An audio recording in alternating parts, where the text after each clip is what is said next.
Bonjour, le script de cette vidéo est clôturé depuis le 2 juillet 2022, toute ressemblance avec la vidéo de Sunny V2 sortie elle le 7 juillet est complètement logique puisqu'on débunk le même truc. Mais je l'ai quand même écrite avant. Sur ce, bonne vidéo à tous.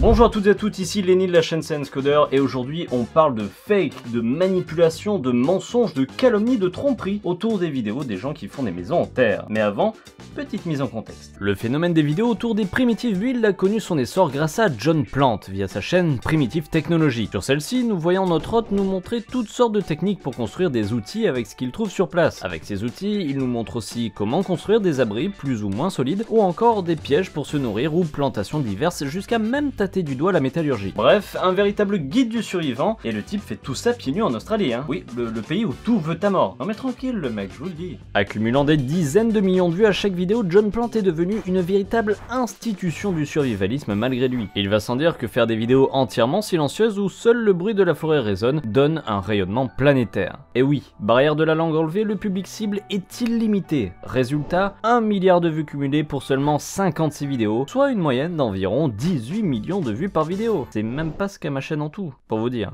Mais notre cher acolyte ne s'arrête pas là puisqu'il va sortir un bouquin nommé Primitive Technology, tout bêtement, dans lequel nous retrouverons tous les classiques de ses vidéos, à savoir des fours,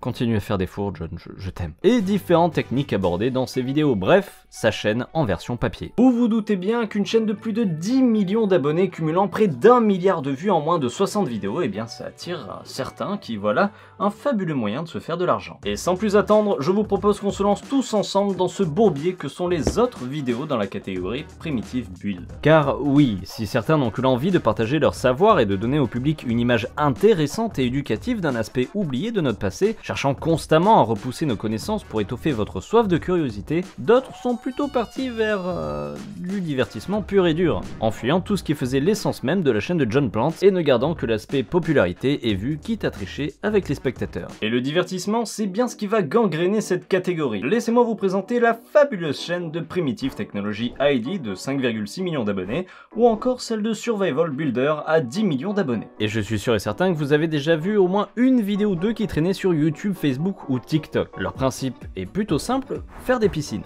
Et oui, qui eût cru que le game des piscines pouvait brasser autant de millions de vues. Alors, niveau piscine, on a de tout. Du carré, du classique rectangle, du rond, du donut, des formes cheloues, avec ou sans toboggan, bref, pour tous les goûts. Le principe de leurs vidéos est on ne peut plus simple, construire leur piscine entièrement à la main, avec des bâtons et leur savoir-faire. Et là, on va commencer à causer des problèmes, et il n'y en a pas qu'un. Déjà pour commencer, on nous montre à travers le montage et les vidéos que la piscine a été creusée à la main avec les bâtons qu'ils ont. Or, c'est totalement faux. Et les preuves ne manquent pas. Sur la chaîne Survival Builder par exemple, nous pouvons voir ceci. Un trou rond creusé au bambou par notre protagoniste. Et si vous avez l'œil, vous aurez vu qu'il y a une sacrée différence de strates entre l'endroit où notre hindou a creusé au bambou et la partie supérieure qui, elle, a été creusée avec un autre outil, une pelle. Et ça, on le retrouve un peu partout. Dans plusieurs vidéos, nous pouvons effectivement repérer les mêmes traces de pelle qui lissent les parois et qui jurent beaucoup trop avec les marques laissées par les coups de bâton. De toute manière, au visu, on voit bien que la largeur laissée par les marques ne sont pas du tout les mêmes. Et si vous ne me croyez toujours pas, eh bien laissez-moi vous présenter ce qu'on appelle dans le jargon des débunkers une preuve irréfutable avec ce magnifique plan pris au drone dévoilant les coulisses des tournages de ce genre de vidéos. On peut clairement y voir plusieurs individus munis de pelles prêts à creuser dès que la caméra ne tournera plus. Oui, c'est un petit peu comme à la mairie, un qui bosse et 6 qui regardent. Et si vous pensiez que les traces de pelle c'était sympa, laissez-moi vous présenter la suite qui n'est tout autre que l'entrée de ce débunk, puisqu'il s'agit ni plus ni moins que de traces de pelleteuse. C'est sans nul doute ce qui a fait le plus de bruit dans le domaine il y a plus de 2 ans quand l'histoire est sortie. Et pour preuve de tout ceci, voici de magnifiques traces de godets. Vous les voyez là?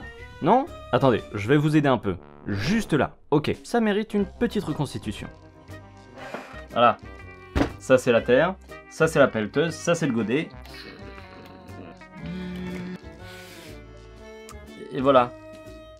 Les traces de godet.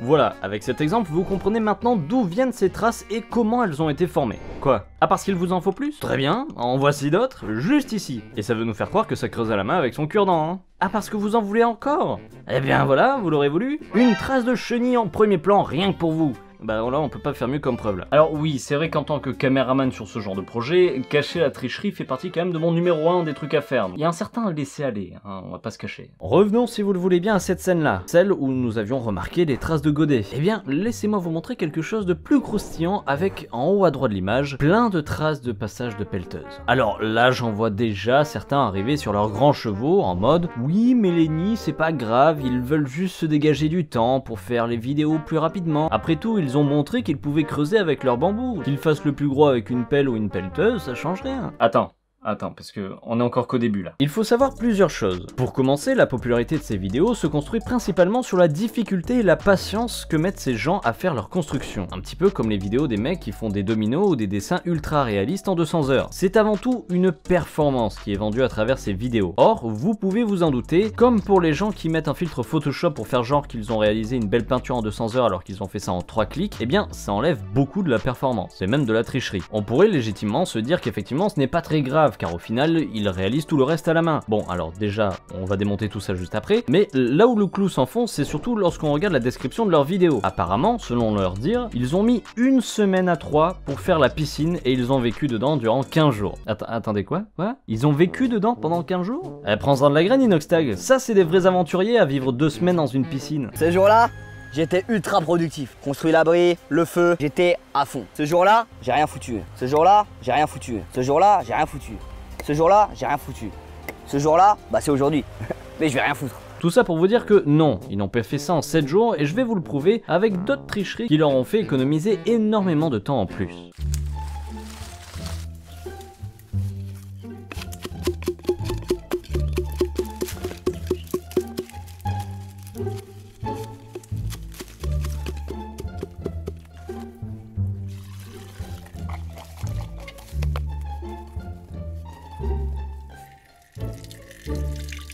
Alors oui, ça peut paraître un peu débile vu comme ça, hein, et je vous rassure, ça l'est. Mais bon, comme on n'est jamais trop prudent, je vous propose de tester l'expérience.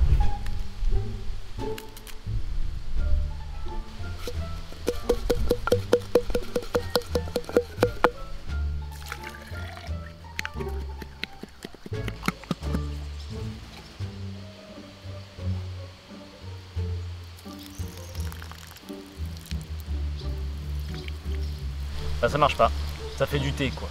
Bien entendu que ça ne marche pas. Des feuilles d'arbres concassées avec de l'eau, ça fait pas de la peinture mur boiserie radiateur multisupport Luxen Jungle 4 satin à 31,80 le litre. Ça fait une bouillie de fragments de feuilles avec de l'eau, c'est tout. En revoyant la vidéo d'un peu plus près, on peut s'apercevoir assez facilement d'où vient la supercherie. Car au début, lorsque le bâton sort du bambou, il est tout sec. Voilà, légèrement humide au bout. Puis coupure avec un nouveau plan, dans lequel le bâton est déjà recouvert de peinture avant même qu'il ne verse l'eau. Et puis après, vous connaissez la suite de la belle peinture sans grumeaux, un poil trop liquide mais nickel et uniforme. Et puis un autre petit truc qui m'a beaucoup fait rire aussi. Voyez la quantité de feuilles qu'ils récoltent, concassent et transforment en peinture. Maintenant, regardons ce qu'ils arrivent à peindre avec cette quantité. Alors, la salle souterraine avec le mur numéro 1, 2, 3, 4...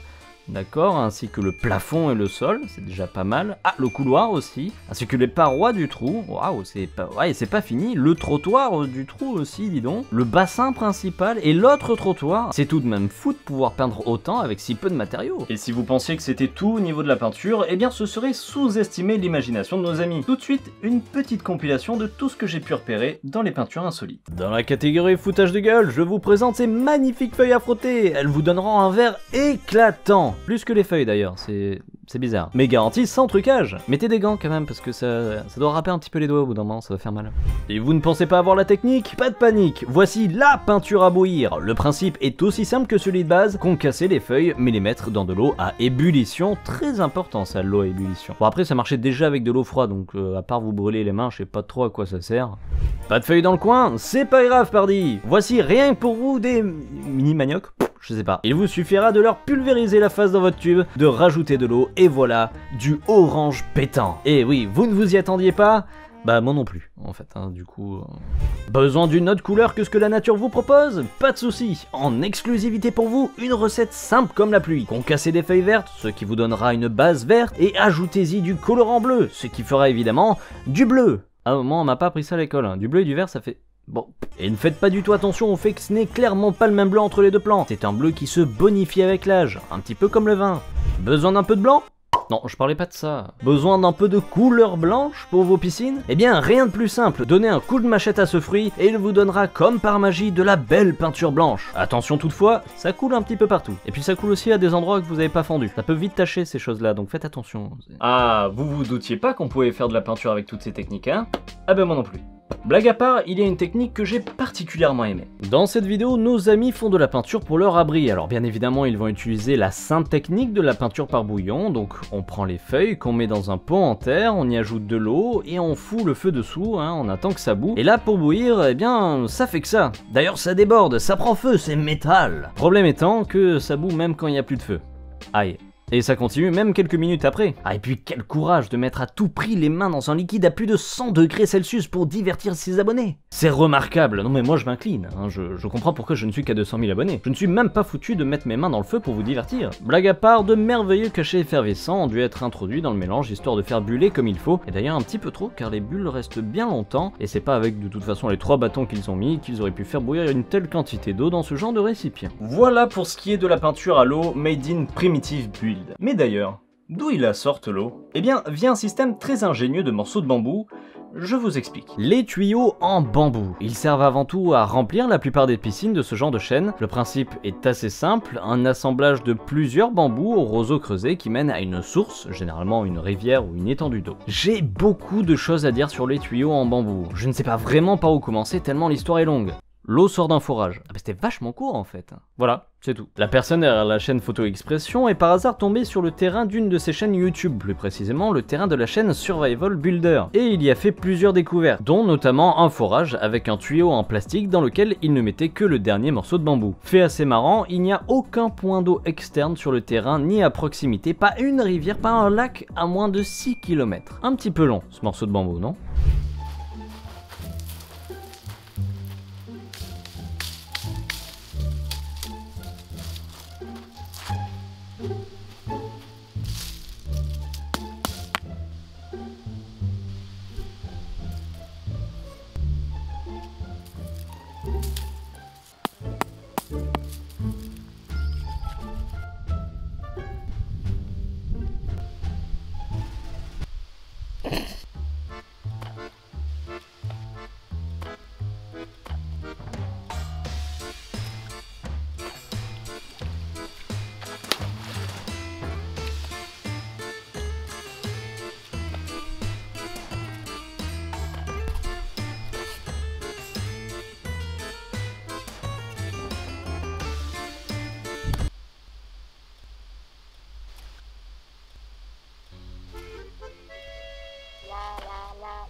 La logique des choses voudrait qu'on cherche de la nourriture avant tout. Et c'est bien parce que c'est justement la spécialité de certaines chaînes qui vont vous montrer comment attraper notre casse-dalle. Commençons par attraper du poisson si vous le voulez bien. Donc là, on est sur du piège classique, c'est-à-dire quelques morceaux de bambou posés qui donnent sur un trou d'où le poisson ne pourra pas sortir. On y ajoute ensuite de l'œuf.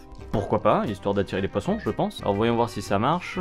Incroyable, plein de poissons qui viennent chacun leur tour. Et de ce que je vois, il n'y a même plus d'œufs pour les attirer. Hein. Ces bambous sont de véritables aimants à poissons, dites-moi. Il y a un truc qui me dérange quand même, c'est la façon dont les poissons traversent les tuyaux. Je sais pas, c'est pas naturel. Le tuyau est vraiment trop petit pour qu'ils puissent se tortiller dedans sans eau. On dirait qu'ils sont comme poussés, comme si, par tout hasard, quelqu'un les mettait dans le bambou en hors champ de la caméra. Et hypothétiquement, encore une fois, hein, les pousser via un bâton qu'on pourrait voir juste là sur quelques frames. J'ai comme l'impression que c'est un poil cramé. Bon, après on va encore me dire que je fais mon rageux, mais je vous jure qu'il y a encore plein de conneries. C'est pas de ma faute s'ils prennent pas soin de regarder leurs propres vidéos pour voir ce qui cloche. Autre exemple, on nous montre un piège à lapin, dont je doute vraiment de l'efficacité du truc, hein. Je sais même pas comment c'est censé fonctionner. Enfin si, quand même, hein, je me doute vraiment du truc, mais bon, voilà. Eh bien, préparez-vous mesdames et messieurs à voir la bête chassée par notre homme.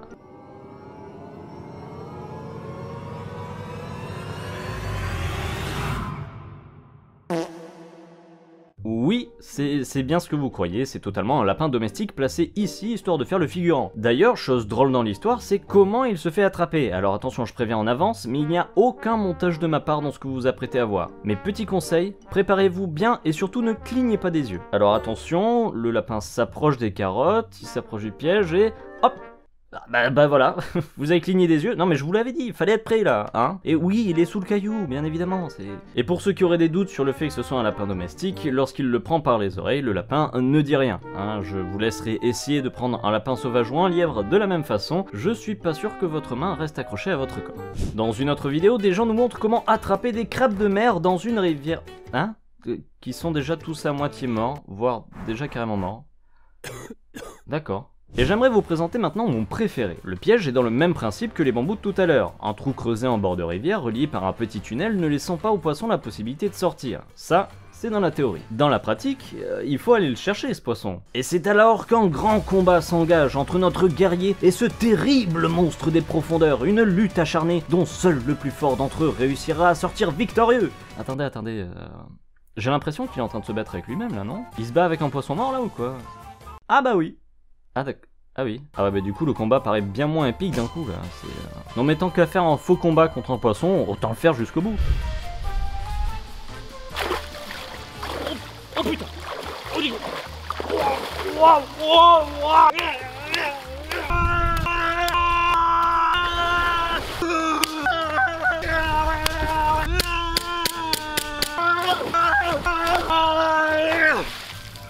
Yes! Yes! Wouh! Oh, je suis une bête, sa mère! Yes! Il y a tellement d'autres fakes dans tous les sens, comme par exemple la fois où ils ont voulu nous montrer comment faire de beaux verres en poterie. Alors oui, je dis pas, c'est ultra bien fait, hein, mais il va falloir peut-être y aller mollo sur le prenage de con quand on identifie clairement que des verres sont sous la boue. Non, parce que je vous le dis, c'est clairement impossible de faire des verres avec une telle régularité sans avoir un tour. Et c'est encore plus visible après. Soulever tout un tas de fakes dans tous les sens, c'est bien, ça fait de bonnes blagues, on s'amuse, tout ça, mais il va falloir qu'on parle une bonne fois pour toutes du problème général de tout ça. Les révélations faites par la vidéo de Photo Expression. Comme on l'a vu un peu plus tôt, cette personne a réussi à aller sur l'un des terrains de cette chaîne. Au programme, détritus en tout genre, de plastique, des canettes laissées à l'abandon, mais également et surtout des piscines et autres constructions, elles aussi laissées sur place sans rebaucher quoi que ce soit. Et ceci à perte de vue, un véritable cimetière de trous multicolores et de formes différentes. Et ça pose tout un tas de problèmes. Problème numéro 1, les trous de certaines constructions qui n'ont pratiquement jamais d'escalier ou de rampe pour sortir, un véritable mouroir pour toute la faune qui tomberait dedans. Problème numéro 2, la mousson. Ce terrain étant situé à proximité de Siem Reap, au nord-ouest du Cambodge, il est soumis régulièrement à de fortes pluies, ce qui remplit les piscines et qui forme de véritables nids géants à moustiques. Car je vous rappelle que ce sont des piscines sans évacuation d'eau ou drainage, hein, ce n'est que de l'eau stagnante. Quand on sait que le moustique est l'insecte qui tue le plus au monde, eh bien ce n'est pas vraiment l'idée du siècle. Problème numéro 3, la pollution. À travers la vidéo, on peut y voir tout un tas de déchets laissés par les responsables de la chaîne lors de leur tournage. Comme on a pu le constater, ils ne sont pas que deux à faire des vidéos, mais une belle bande. Ajoutez à cela la peinture utilisée pour les piscines qui n'est clairement pas faite avec 3 feuilles dans de l'eau, et soyez-en sûrs, les nappes phréatiques vont se régaler avec ces centaines de litres de peinture pour toutes ces piscines. Problème numéro 4, l'éthique. Eh oui, encore et toujours cette foutue éthique. Après, ça, c'est à l'attention de chacun. Je ne suis pas là pour vous dire ce qui doit être éthique ou non, mais force est de constater que des chaînes qui vous prennent pour des cons et qui de surcroît laissent leur merde sur place sans rien nettoyer, eh bien c'est assez inadmissible. Surtout quand on sait que la chaîne a fait plus de 2,2 milliards de vues cumulées, de quoi très largement nettoyer son terrain et replanter quelques arbres. On retrouve également dans cette vidéo, en plus du tuyau relié à un forage qu'on a vu tout à l'heure, un autre truc bien croustillant. Des montagnes de sacs de ciment abandonnés. Car oui, on n'a pas beaucoup exploré le game des maisons, ou même du comment ils font pour solidifier leur piscine, mais généralement ils prennent un morceau de nid de termite qu'ils mélangent à l'eau et hop, du ciment. Sauf que ça marche pas comme ça, comme l'explique d'ailleurs un commentaire d'un ingénieur civil que j'ai pu voir sous la vidéo de Photo Expression. Le ciment nécessite une combinaison précise de différentes matières premières, puis subit un traitement thermique considérable afin d'en faire de la poudre que nous connaissons tous. Le seul matériau crédible que j'ai vu utiliser est l'argile. Mais encore une fois, vous ne faites pas d'argile à partir de nids de termites. Cela nécessite également un certain traitement. Et ils ont trouvé un traitement efficace qui n'est tout autre que des sacs de ciment. Et oui, bon, moi ça va plus vite. On pourrait aussi parler de la stratégie des boogs qui mettent leur chaîne en Amérique alors qu'ils sont au Cambodge, mais là rien d'extraordinaire, c'est même plutôt malin de leur part pour percer dans le YouTube Game Monde. Un autre truc aussi très malin, mais un poil interdit par YouTube, c'est le réupload de vidéos, car oui, en fouillant un petit peu et en regardant une bonne centaine de ces vidéos, j'ai pu voir que certains s'amusent à mettre leurs vidéos en double sur la même chaîne. Même miniature, même titre, même vidéo. Certains d'entre vous se disent alors que c'est impossible, car YouTube interdit et bloque systématiquement les vidéos uploadées en double. Eh bien nos amis cambodgiens ont trouvé la parade, mettre la vidéo en 115% de vitesse. De ce fait, elle dure moins longtemps et le robot ne détecte pas qu'il y a les mêmes images. Du coup, ils peuvent se permettre de mettre le même titre, la même miniature et la même vidéo sans être inquiétés et du coup faire 2 fois plus de fric. Bref, vous l'aurez compris, la plupart de ces vidéos que vous avez vu passer sur votre réseau social préféré sont fake. C'est un mélange de manipulation, de mensonges, de calomnie mais aussi de tromperie. Bref, un beau cocktail qui vous donne à la clé des milliards de vues. Des pelleteuses aux pompes à eau en passant par la peinture Leroy Merlin, le ciment, la main d'œuvre supplémentaire, etc. On a fait un beau tour de tout ce qui représente aujourd'hui les vidéos dans la catégorie Primitive Build. Mais heureusement, tout le monde n'est pas comme ça, Primitive Technology reste l'exemple parfait de ce qu'est être un passionné. Bon, laissons-leur une dernière chance et partons tout de même voir s'il y a du contenu un petit peu plus intéressant. Alors, un Survival Cooking, le nom est sympa, une chaîne sur la nourriture de survie, je présume. Oui, bon, hein. Allez, on va aller voir ailleurs pour me faire manger, moi. Hein. Alors, on part sur Primitive Wildlife. Ah, bah au moins, il y a de la bouffe sur les mignons.